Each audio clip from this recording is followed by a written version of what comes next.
Hey guys, stay close to your TV set. We have some great homegrown flavor next for you on Views and Vibes.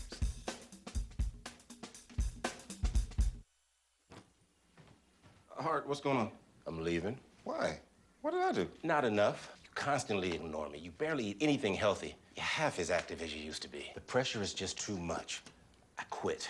Okay, I get it. I'll do better. Just, please, don't leave. Okay. But remember, if I go, you go. Listen to your heart. Don't let it quit on you. Uncontrolled high blood pressure could lead to stroke, heart attack, or death. Get yours to a healthy range before it's too late.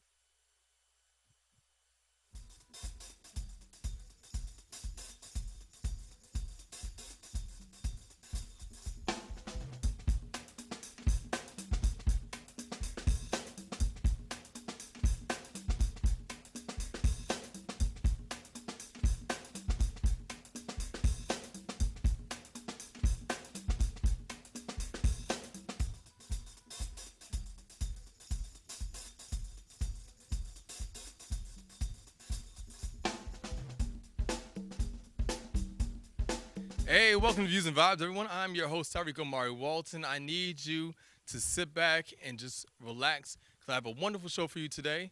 Coming to you from your town of Washington, D.C., please welcome Andaiye.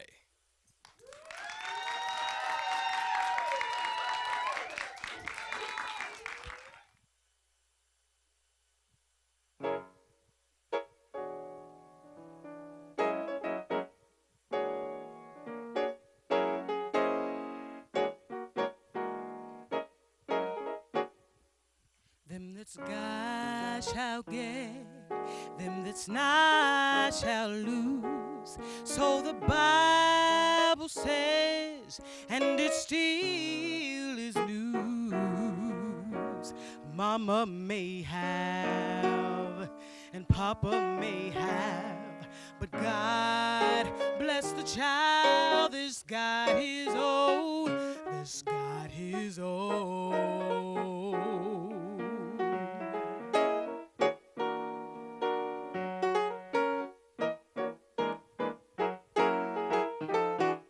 So the rich get more while the weak ones fade. Empty pockets don't ever make the grade.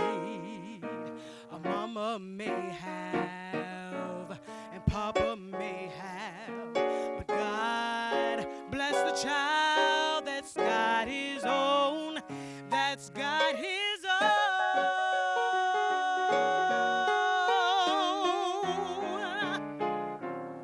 Money you've got, lots of friends are crowding around your door. But when you're gone and spending is, they don't come no more. Rich relations skilled, crust of bread and salt. You can have your share, but baby, please don't take too much. A mama may have, and Papa may have, but God bless the child that's got his own, that's got his own,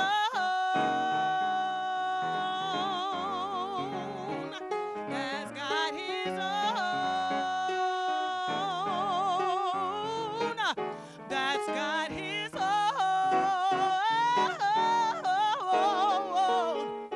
that's got his own.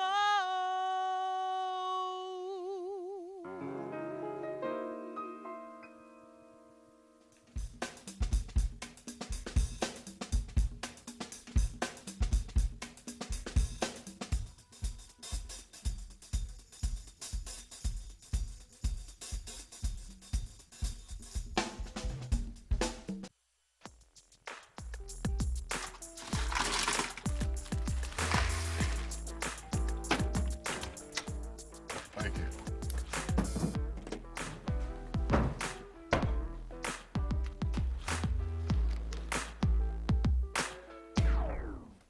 You got a king? Go fish. In your face, in your face. The smallest moments can have the biggest impact on a child's life. Take time to be a dad today.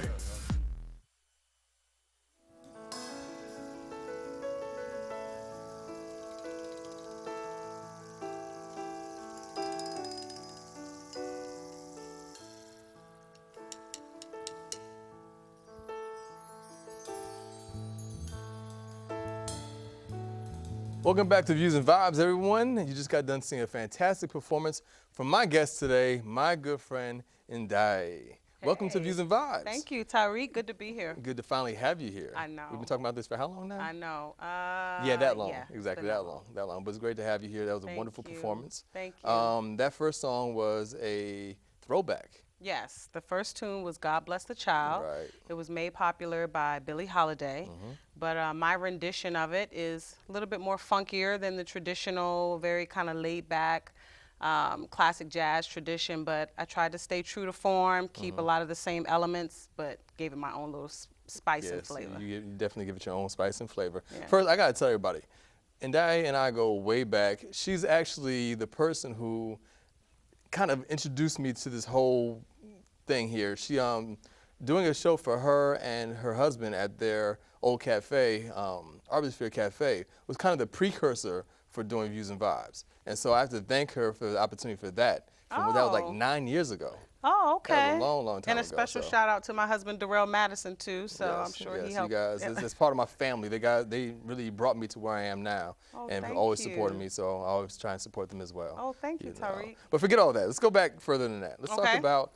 you have a very unique background, just in terms of the things that you did as a child, moving up into where you are right now.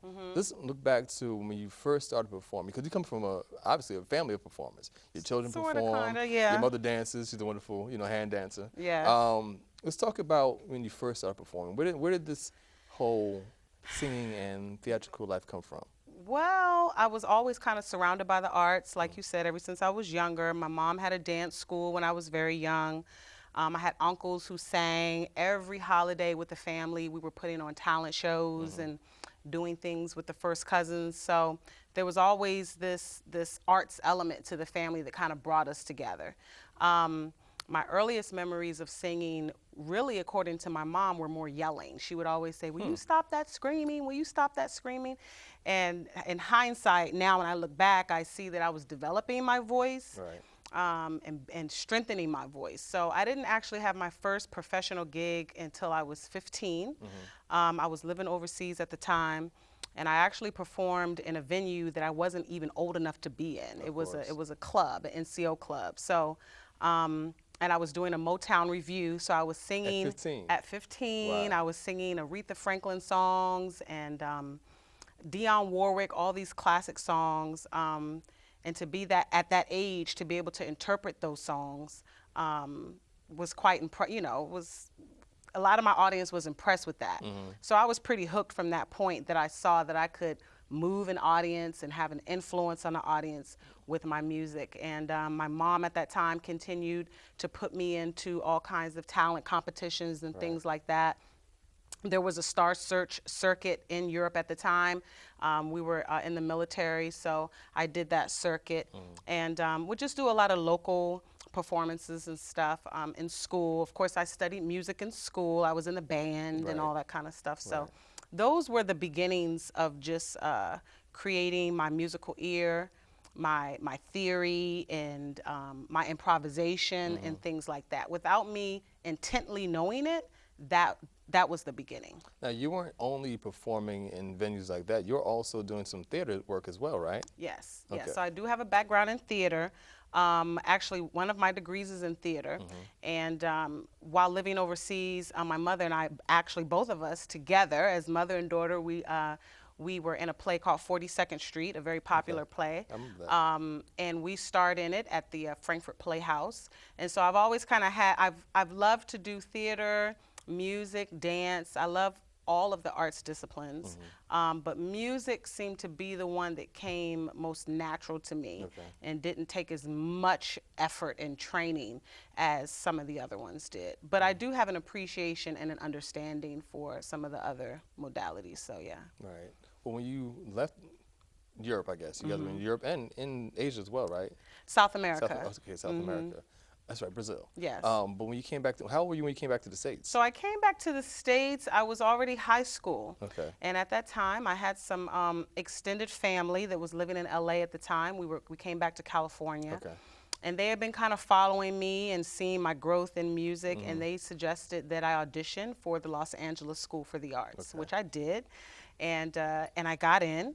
And so I finished my schooling in high school there, and created some really great relationships, and continued to just build my musical ear and collaborate more. You know, when you're young and you're not moving to LA and being with other artists, it was like, wow, you know, I fit in. Right. You know, we understood each other. And just like the movie Fame, it was very much like that. You know, at lunch, hitting on tables, making music, getting on chairs and dancing. It was very much like that. So I kind of took my art to the next level while I was living there. Now, did you begin to develop your writing skills at that time? Yes. Okay, So songwriting was a part of the curriculum there. Okay. And let's see, this was back in the in the early 90s. So, you know, music at that time, you know, some of the big artists were like Mary J. Blige, and some of like the beginnings of what we call neo soul now were beginning to emerge at that time. And actually, one of my colleagues that I went to school with, is kind of a well-known R&B artist, John Buck. He was in the same graduating class with me, and we did some writing together at that time. But it was just writing music and being creative, and you know, we were all trying to find our way, trying to figure out what we were going to do after high school with our music. So I did dibble and dabble in some writing at that time. And so you graduated from high school there. Yes. And then you went to college in? I went to college in Clark Atlanta University. I Correct. started there.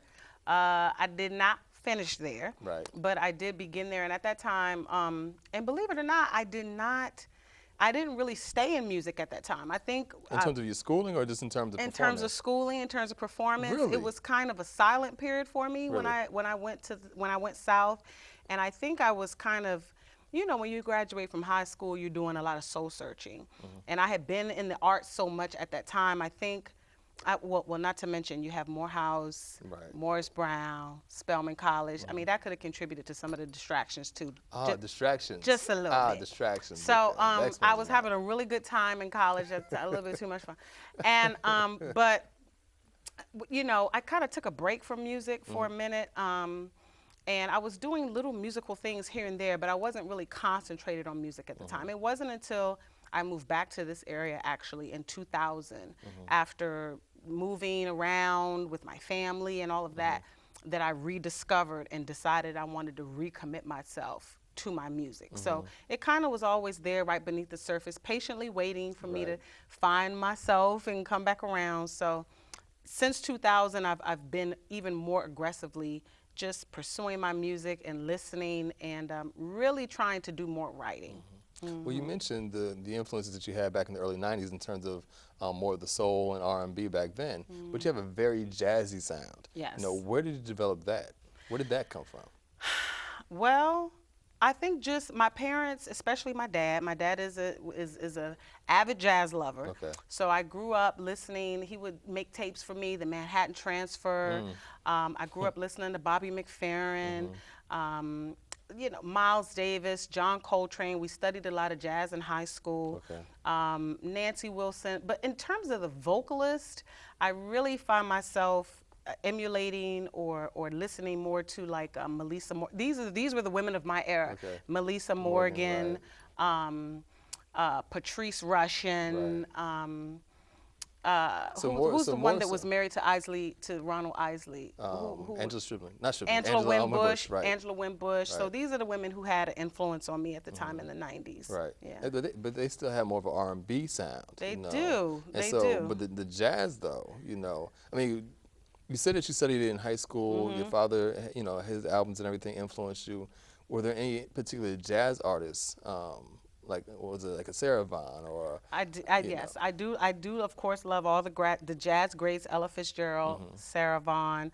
But I can't really say that I really studied jazz. It's almost like jazz chose me. Right. The genre kind of chose me, and it kind of comes out in my voice, kind of you know, in a kind of metaphysical kind of way. I don't have any other way to explain it. Right. And people sometimes say, you know, you sound like so-and-so, or you sound like, and there's sometimes there are artists that I'm not really familiar with, but which encourages me. It wasn't even intentional at all. It wasn't intentional. Right. It wasn't intentional. Maybe my ancestry or something way back in the day. It's your roots, girl. It's my your roots. You know, Right. it's in there somewhere, so I just connect with it. Right. But yeah, it chose me. Right. It chose me, definitely. I mean, it's obvious. I mean, you have a very, obviously you have the soul thing, but the jazz is very heavily, I mean, I think, you know, jazz influences soul anyway. Yeah. In so many different ways, but you can see it definitely in the way that you perform, in the way that you present yourself, and without a doubt in the way you sing. But we have to actually go to a quick break. Okay. When we come back, we'll have some more time to spend with Andaiye and another performance later on. So come back after this break.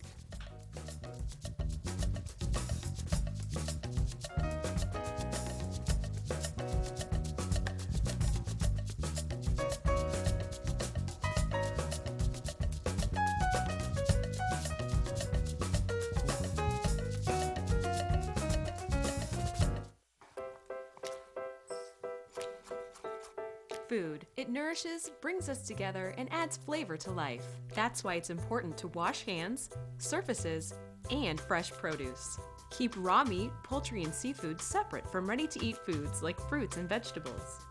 And cook to proper temperatures using a food thermometer. Enjoy, and refrigerate leftovers within 2 hours. For more tips on safely preparing foods, visit homefoodsafety.org. Sky was dark this morning when I raised my head.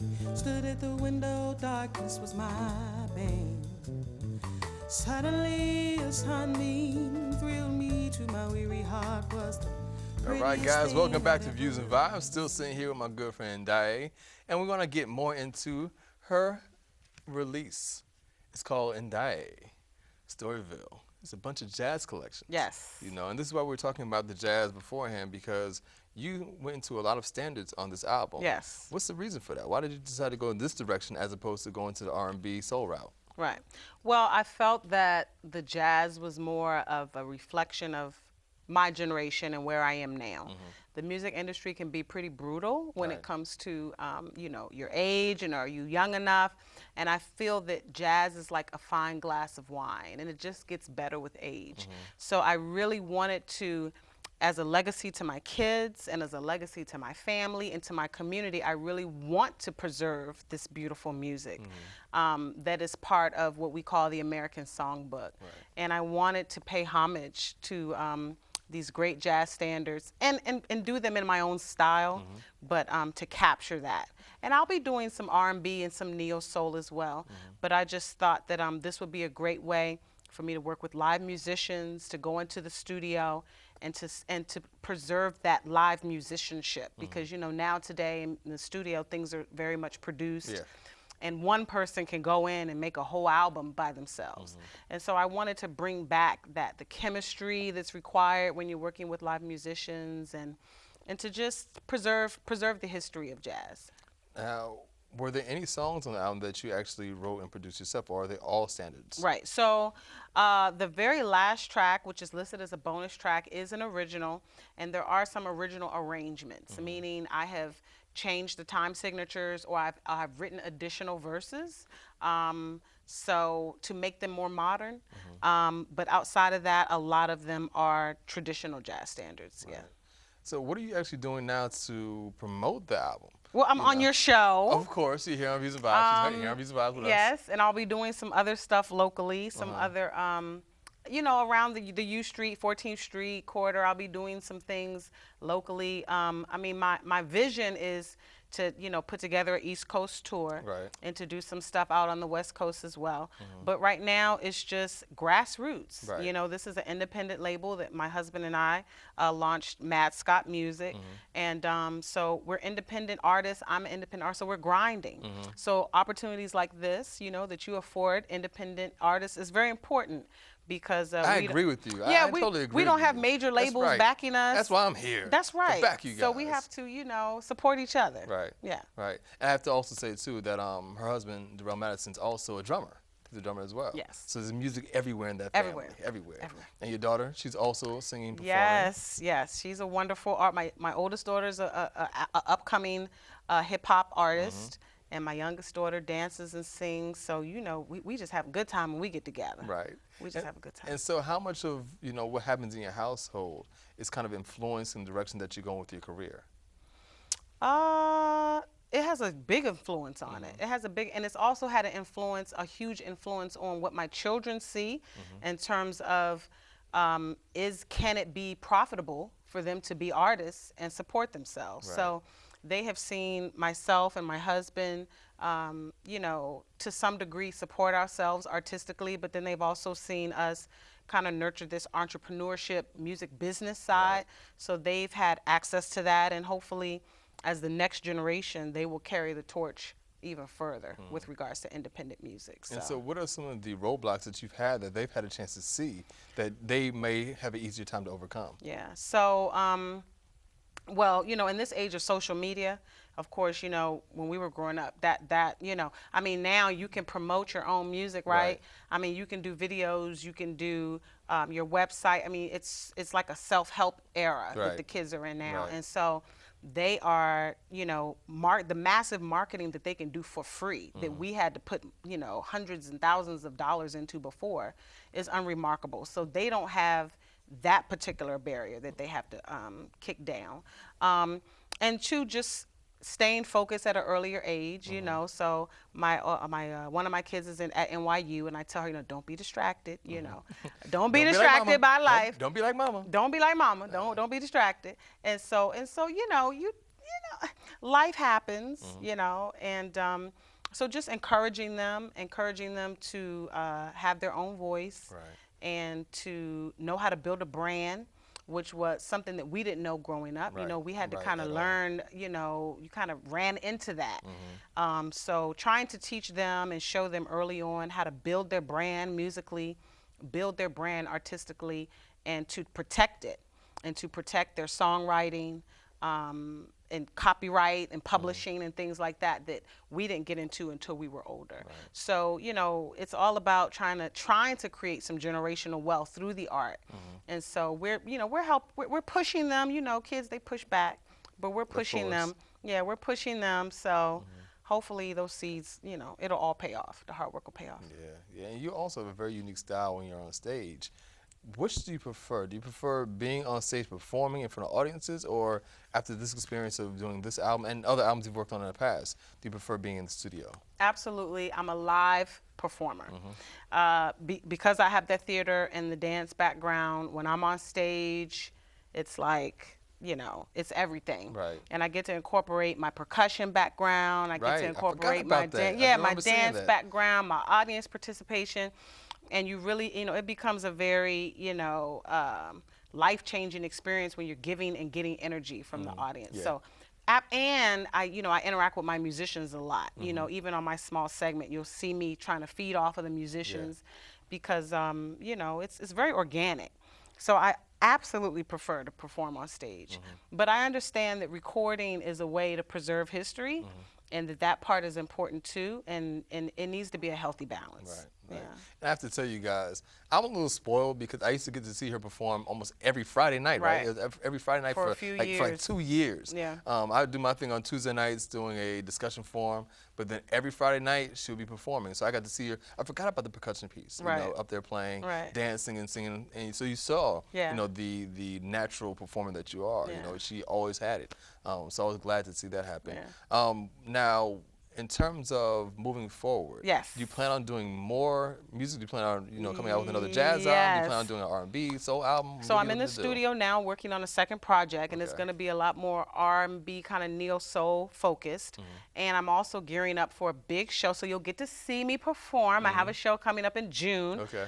Tuesday, June 30th, I'm going to be making my debut at the historic Blues Alley. Nice. And so I'm really excited about that. We want to sell the show out, pack the house. Right. And give the audience a show that they won't forget. And where can they find more about you? Do you have a website? So they can find out about me on I have an artist e-card website. Okay. It's artistecard.com/Andaiye Sings. Of course, I'm on Facebook, but you can go to bluesalley.com to buy tickets. Okay. And the tickets are going fast. Okay. So people, Okay. people, if Good. you want to get your tickets, don't play around. Come on and experience the funk All right, of well, Storyville. we have to actually get out of here. I want to thank her for coming on. Thank you. But before we close up shop, we have another performance coming from Andaiye, so make sure you stick around for after the break, all right? See you guys.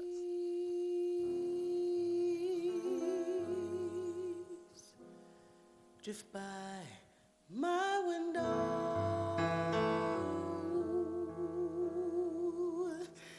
The autumn leaves of red. Mom and I have a lot in common. The great outside. We both love the outdoors. So shiny. That's not a flower.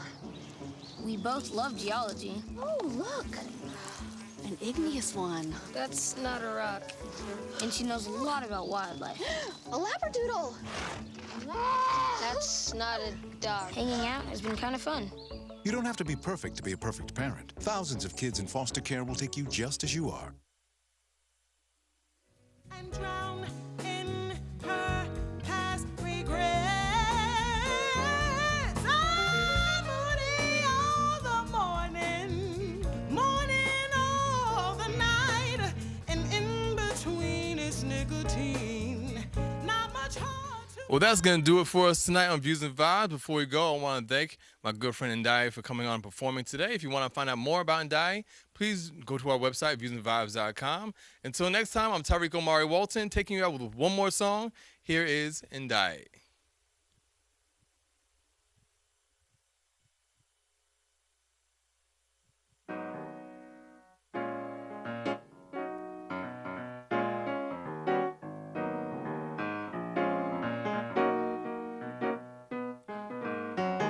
This love affair falls somewhere between C and G.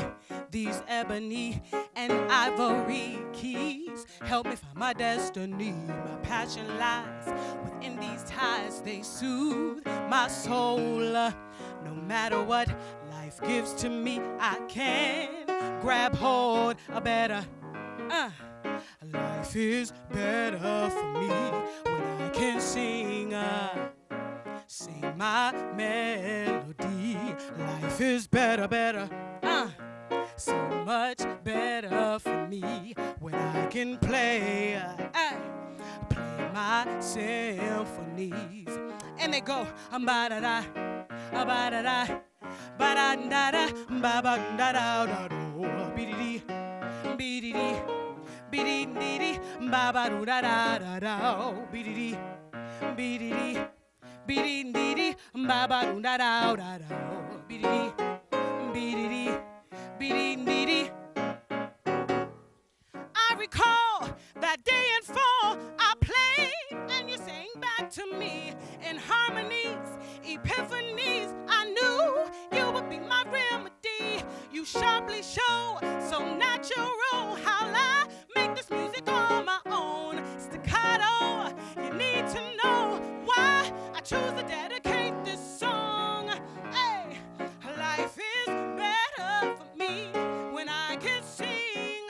Yeah, I sing my melodies. Life is better, so much better for me when I can play. Yeah, I play my symphonies, and they go ba-da-da, ba-da-da, be-dee-dee-dee, ba-ba-doo-ba-da, boo-ba-oh, be-dee-dee, be-dee-dee, be-dee-dee-dee, ba-ba-doo-ba-da, doo-da, be-dee-dee, be-dee-dee, be-dee-dee-dee, ba-ba-doo-ba-da, boo-ba-oh, be-dee-dee, be-dee-dee, be-dee-dee-dee. Hey. When I'm feeling down, you set me free. This music in my soul is destiny.